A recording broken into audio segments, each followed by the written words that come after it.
നമസ്കാരം. ഇന്ന് ഞാൻ നിങ്ങളുടെ മുന്നിൽ വന്നിരിക്കുന്നത് സാങ്കേതിക വിദ്യയുടെ ചരിത്രത്തിലെ ഏറ്റവും വർണ്ണാഭമായതും അതേസമയം വെല്ലുവിളികൾ നിറഞ്ഞതുമായ ഒരു യാത്രയെക്കുറിച്ച് സംസാരിക്കാനാണ്. നമ്മളിൽ പലരുടെയും കുട്ടിക്കാലത്തെയും യൗവനത്തെയും സ്വാധീനിച്ച സംഗീതത്തെയും സിനിമയെയും നമ്മുടെ വീടുകളിൽ എത്തിച്ച മൂന്നക്ഷരങ്ങൾ JVC അഥവാ ജപ്പാൻ വിക്ടർ കമ്പനി. ഗ്രാമഫോണിൽ പാട്ട് കേൾക്കുന്ന ഒരു നായയുടെ ചിത്രം നിപ്പർ ദി ഡോഗ് ലോഗോയായി ഉപയോഗിച്ചിരുന്ന ആ പഴയ കമ്പനിയെ ഓർമ്മയില്ലേ? ഹിസ് മാസ്റ്റേഴ്സ് വോയിസ് എന്ന അടിക്കുറിപ്പുള്ള ആ ചിത്രം മാത്രം മതി JVCയുടെ പാരമ്പര്യം മനസ്സിലാക്കാൻ. 1927 തുടങ്ങി ഒരു നൂറ്റാണ്ടോടടുക്കുന്ന ഈ യാത്രയിൽ അവർ ലോകത്തിന് സമ്മാനിച്ചത് VHS എന്ന വീഡിയോ വിപ്ലവവും മികച്ച ഓഡിയോ സിസ്റ്റങ്ങളും എക്കാലത്തെയും മികച്ച ക്യാമറകളുമാണ്.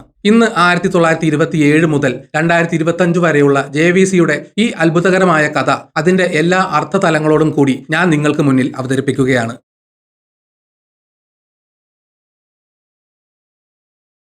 JVCയുടെ ചരിത്രം ആരംഭിക്കുന്നത് ജപ്പാനിലല്ല, മറിച്ച് അമേരിക്കയിലാണ്. 1927 അമേരിക്കയിലെ പ്രശസ്തമായ വിക്ടർ ടോക്കിംഗ് മെഷീൻ കമ്പനി തങ്ങളുടെ ഗ്രാമഫോണുകളും റെക്കോർഡുകളും ജപ്പാനിൽ നിർമ്മിക്കാൻ തീരുമാനിച്ചു. അങ്ങനെ 1927 സെപ്റ്റംബർ 13 യോക്കോഹാമയിൽ ജപ്പാൻ വിക്ടർ കമ്പനി അഥവാ JVC സ്ഥാപിക്കപ്പെട്ടു. തുടക്കത്തിൽ അവർ വെറും ഒരു ഉപകമ്പനി മാത്രമായിരുന്നു. അമേരിക്കൻ സാങ്കേതികവിദ്യ ഉപയോഗിച്ച് ജപ്പാനിൽ ഗ്രാമഫോണുകൾ നിർമ്മിക്കുക എന്നതായിരുന്നു അവരുടെ ജോലി. 1929 radio corporation of America Victor കമ്പനിയെ ഏറ്റെടുത്തു. ഇതോടെ JVCയുടെ ഉടമസ്ഥാവകാശം RCAയുടെ കൈകളിലായി. 1930 യോക്കോഹാമയിൽ അവർ ഏഷ്യയിലെ തന്നെ ഏറ്റവും വലിയ ഗ്രാമഫോൺ നിർമ്മാണ ഫാക്ടറി തുറന്നു. പാശ്ചാത്യ സംഗീതവും ജാപ്പനീസ് സംഗീതവും അവർ റെക്കോർഡുകളിലൂടെ ജനങ്ങളിൽ എത്തിച്ചു. സംഗീതം ഒരു ആഡംബരമായിരുന്ന കാലത്ത് അത് സാധാരണക്കാരുടെ സ്വീകരണ മുറിയിൽ എത്തിക്കുന്നതിൽ JVC വലിയ പങ്കുവഹിച്ചു. രണ്ടാം ലോക മഹായുദ്ധം JVCയുടെ ചരിത്രത്തിലെ വലിയൊരു വഴിത്തിരിവായിരുന്നു. ജപ്പാനും അമേരിക്കയും തമ്മിലുള്ള ബന്ധം വഷളായതോടെ അമേരിക്കൻ കമ്പനിയായ RCA ജപ്പാനിലെ തങ്ങളുടെ നിക്ഷേപം പിൻവലിക്കാൻ നിർബന്ധിതരായി. 1938 JVC പൂർണ്ണമായും ഒരു ജാപ്പനീസ് കമ്പനിയായി മാറി. തോഷിബയും നിസാനും പോലുള്ള ജാപ്പനീസ് വമ്പന്മാർ JVCയുടെ ഓഹരികൾ വാങ്ങി. ഈ കാലഘട്ടത്തിലാണ് JVC തങ്ങളുടെ സാങ്കേതിക മികവ് തെളിയിക്കാൻ തുടങ്ങിയത്. 1939 ജപ്പാനിൽ നിർമ്മിച്ച ആദ്യത്തെ ടെലിവിഷൻ JVC പുറത്തിറക്കി.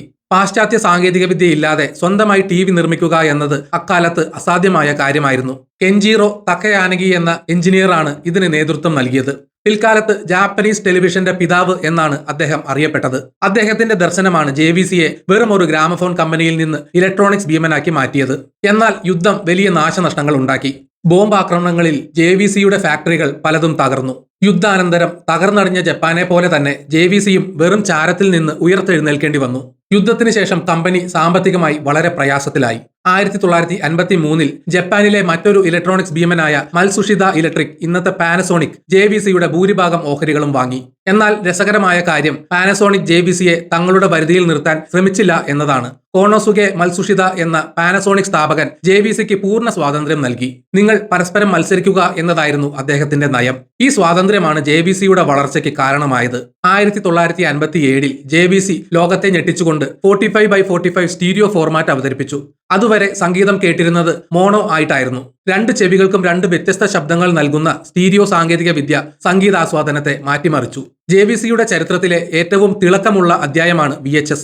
1970കളുടെ തുടക്കത്തിൽ വീടുകളിൽ സിനിമ കാണാനുള്ള മാർഗങ്ങൾ അന്വേഷിക്കുകയായിരുന്നു കമ്പനികൾ. സോണി ബീറ്റാമാക്സ് എന്ന സാങ്കേതിക വിദ്യയുമായി വിപണിയിലെത്തി. ബീറ്റാമാക്സ് ഗുണനിലവാരത്തിൽ മികച്ചതായിരുന്നു. എന്നാൽ JVCക്ക് മറ്റൊരു പ്ലാൻ ഉണ്ടായിരുന്നു. JVCയുടെ എഞ്ചിനീയർമാർ വികസിപ്പിച്ചെടുത്തതാണ് VHS വീഡിയോ ഹോം സിസ്റ്റം.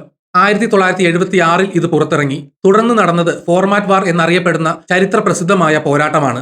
എന്തുകൊണ്ട് സോണിയുടെ ബീറ്റാമാക്സിനെ JVCയുടെ VHS തോൽപ്പിച്ചു? പ്രധാനമായും രണ്ട് കാരണങ്ങളാണുള്ളത്. റെക്കോർഡിംഗ് സമയം. സോണിയുടെ കാസറ്റിൽ 1 മണിക്കൂർ മാത്രമേ റെക്കോർഡ് ചെയ്യാൻ കഴിയുമായിരുന്നുള്ളൂ. ഒരു ഫുട്ബോൾ മത്സരമോ മുഴുനീള സിനിമയോ അതിൽ കൊള്ളില്ലായിരുന്നു. എന്നാൽ JVCയുടെ VHS കാസറ്റിൽ 2 മണിക്കൂർ, പിന്നീട് 4-6 മണിക്കൂർ റെക്കോർഡ് ചെയ്യാമായിരുന്നു.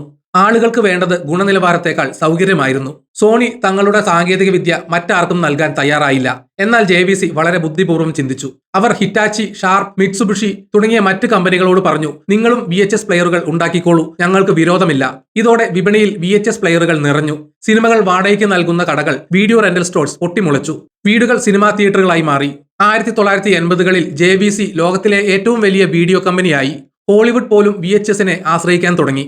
VHSന്റെ വിജയത്തിന് ശേഷം JVC വീഡിയോ ക്യാമറകളുടെ ലോകത്തേക്ക് തിരിഞ്ഞു. 1984 അവർ പുറത്തിറക്കിയ GR-C1 എന്ന വീഡിയോ ക്യാമറ ചരിത്രത്തിന്റെ ഭാഗമായി. പ്രശസ്തമായ ഹോളിവുഡ് സിനിമയായ ബാക്ക് ടു ദ ഫ്യൂച്ചറിൽ നടൻ മൈക്കിൾ ജെ ഫോക്സ് ഉപയോഗിക്കുന്നത് ഈ ക്യാമറയാണ്. ചുവന്ന നിറത്തിലുള്ള ആ ചെറിയ ക്യാമറ വലിയ തരംഗമായി. പിന്നീട് ഭാരം കുറഞ്ഞതും വലിപ്പം കുറഞ്ഞതുമായ കോമ്പാക്ട് VHS കാസറ്റുകൾ അവർ പുറത്തിറക്കി. വീട്ടിലെ വിശേഷങ്ങൾ ഷൂട്ട് ചെയ്യുക എന്നത് ഒരു സാധാരണ കാര്യമായി മാറി. 90കളിൽ ഡിജിറ്റൽ വീഡിയോ വന്നപ്പോഴും JVC മുൻപന്തിയിലുണ്ടായിരുന്നു. ലോകത്തിലെ ആദ്യത്തെ ഹാർഡ് ഡിസ്ക് ക്യാമറകൾ അവതരിപ്പിച്ചതും JVC ആണ്.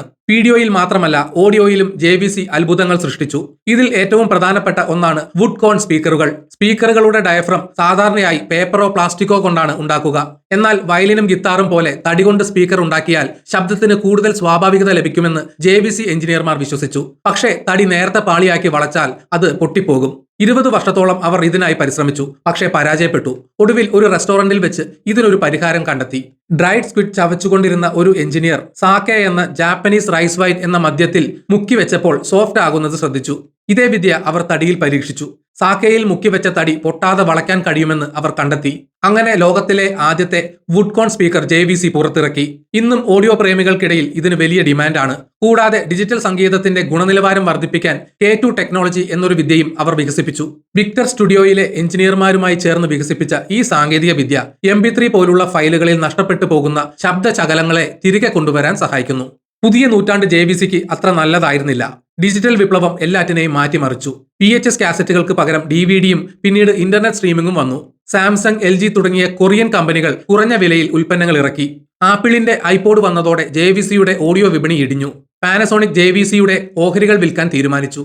ഒറ്റയ്ക്ക് നിൽക്കാൻ കഴിയില്ലെന്ന് JVC തിരിച്ചറിഞ്ഞു. അവർക്കൊരു പങ്കാളിയെ ആവശ്യമായിരുന്നു. 2008 ജപ്പാനിലെ മറ്റൊരു ഓഡിയോ ഭീമനായ കെൻവുഡ് കോർപ്പറേഷനുമായി JVC ലയിച്ചു. അങ്ങനെ JVC കെൻവുഡ് എന്ന പുതിയ കമ്പനി ജനിച്ചു. ഇതൊരു തന്ത്രപരമായ നീക്കമായിരുന്നു. JVCക്ക് വീഡിയോയിലും ഹോം ഓഡിയോയിലും കരുത്തുണ്ടായിരുന്നു. കെൻവുഡിനാകട്ടെ കാർ ഓഡിയോയിലും വയർലെസ് കമ്മ്യൂണിക്കേഷനിലും ആധിപത്യമുണ്ടായിരുന്നു. രണ്ടുപേരും ചേർന്നതോടെ car electronics, professional video, public safety systems എന്നിവയിൽ ശ്രദ്ധ കേന്ദ്രീകരിക്കാൻ അവർക്ക് കഴിഞ്ഞു. ഇന്ന് 2024-25 കാലഘട്ടത്തിൽ JVC പഴയ ആ TV VCR കമ്പനിയല്ല. അവർ ഹൈടെക് മേഖലകളിലാണ് ഇപ്പോൾ ശ്രദ്ധ കേന്ദ്രീകരിക്കുന്നത്.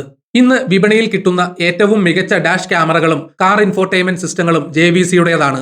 ആപ്പിൾ കാർപ്ലേ, ആൻഡ്രോയിഡ് ഓട്ടോ എന്നിവയൊക്കെ ഉൾക്കൊള്ളുന്ന അവരുടെ സിസ്റ്റങ്ങൾ വാഹനപ്രേമികൾക്ക് പ്രിയപ്പെട്ടതാണ്. അമേരിക്കയിലെയും യൂറോപ്പിലെയും പോലീസും ഫയർഫോഴ്സും ഉപയോഗിക്കുന്ന വയർലെസ് കമ്മ്യൂണിക്കേഷൻ സിസ്റ്റംസ് നിർമ്മിക്കുന്നത് JVC കെൻവുഡ് ആണ്. ഇത് അവരുടെ വരുമാനത്തിന്റെ വലിയൊരു ഭാഗമാണ്. ലോകത്തിലെ ഏറ്റവും മികച്ച ഹോം തിയേറ്റർ പ്രൊജക്ടറുകൾ നിർമ്മിക്കുന്നത് JVC ആണ്. 8K റെസല്യൂഷൻ നൽകുന്ന ഈ പ്രൊജക്ടറുകൾ സിനിമാ സംവിധായകർ പോലും വീടുകളിൽ ഉപയോഗിക്കുന്നു. അടുത്തിടെ 2024 അവർ പുറത്തിറക്കിയ ലേസർ പ്രൊജക്ടേഴ്സ് വിപണിയിലെ താരമാണ്. നിയർഫോൺസ് എന്ന പേരിൽ ചെവി അടച്ചു വെക്കാതെ പാട്ട് കേൾക്കാൻ കഴിയുന്ന പുതിയ തരം ഹെഡ്ഫോണുകൾ അവർ അവതരിപ്പിച്ചു. ഇന്ന് കേവലം ഉൽപ്പന്നങ്ങൾ വിൽക്കുന്നതിലുപരി സുരക്ഷയ്ക്കും സമാധാനത്തിനും പ്രാധാന്യം നൽകുന്ന സേവനങ്ങൾ നൽകാനാണ് അവർ ലക്ഷ്യമിടുന്നത്. AI, IoT എന്നിവ ഉപയോഗിച്ച് കാറുകളിലും പൊതുസ്ഥലങ്ങളിലും സുരക്ഷ ഉറപ്പാക്കുന്ന സാങ്കേതിക വിദ്യകൾ അവർ വികസിപ്പിക്കുന്നു. JVCയുടെ ചരിത്രം കേവലം ഒരു കമ്പനിയുടെ കഥയല്ല. അത് മാറ്റങ്ങളെ ഉൾക്കൊള്ളുന്നതിന്റെയും അതിജീവിക്കുന്നതിന്റെയും പാഠപുസ്തകമാണ്. ഒരു പൈ വിൽക്കുന്ന കടയിൽ തുടങ്ങിയ കോമ്പാക്കിനെ പോലെ ഗ്രാമഫോൺ സൂചികളിൽ തുടങ്ങിയ JVCയും ലോകം കീഴടക്കി. എല്ലാവരും ബീറ്റാമാക്സ് എന്ന് പറഞ്ഞപ്പോൾ ഉപഭോക്താവിന് വേണ്ടത് കൂടുതൽ സമയമാണെന്ന് അവർ തിരിച്ചറിഞ്ഞു. തടി സ്പീക്കറിനായി മദ്യം ഉപയോഗിച്ചപ്പോൾ പ്രശ്നങ്ങൾക്ക് പരിഹാരം നമ്മുടെ ചുറ്റും തന്നെ ഉണ്ടെന്ന് അവർ തെളിയിച്ചു. ഇന്ന് നിങ്ങളുടെ കാറിലിരുന്ന് പാട്ട് കേൾക്കുമ്പോഴോ മികച്ചൊരു ഹോം തിയേറ്ററിൽ സിനിമ കാണുമ്പോഴോ ഓർക്കുക, JVC എന്ന ആ പഴയ 3 അക്ഷരങ്ങൾ ഇന്നും പുതിയ രൂപത്തിൽ, പുതിയ ഭാവത്തിൽ നമ്മുടെ കൂടെയുണ്ട്. സാങ്കേതിക വിദ്യയുടെ ഒഴുക്കിൽ ഒലിച്ചു പോകാതെ നീന്തി കയറിയ ജാപ്പനീസ് വീര്യത്തിന്റെ പേരാണ് JVC. വീഡിയോ കണ്ട എല്ലാവർക്കും നന്ദി.